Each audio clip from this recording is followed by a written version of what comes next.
ইসলাম দিয়ে পৃথিবী শুরু হয়েছে, নবী দিয়ে সভ্যতা শুরু হয়েছে, ইসলাম দিয়েই পৃথিবী শেষ হবে, নবী দিয়েই সভ্যতা শেষ হবে ইনশাআল্লাহ। শুরু হয়েছে আদম আলাইহিস সালামকে দিয়ে এবং শেষ হবে ইনশাআল্লাহ তাআলা নবী ঈসা আলাইহিস সালামকে দিয়ে।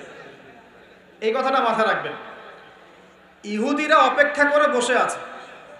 কিসের অপেক্ষায় বসে আছে? সব ইহুদি না অবশ্য, যারা জালেম, জায়নিস্ট, বদ, এরা অপেক্ষা করে বসে আছে যে শেষ জামানায় তাদের একজন মাসিহ আসবে। কি আসবে?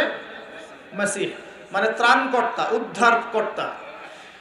যেই মাসিহ আসলে পরে তারা সারা বিশ্বটাকে শাসন করবে এই জেরুজালেম থেকে। কোন জায়গা থেকে? নাম শুনছেন? কোন দিকে এটা? ইসরায়েল। ইসরায়েলের না, এটা ফিলিস্তিনের। কার? এই জায়গার মালিক কে? এই জায়গার মালিক আমরা। এটা আমাদের জায়গা। 3টা মসজিদ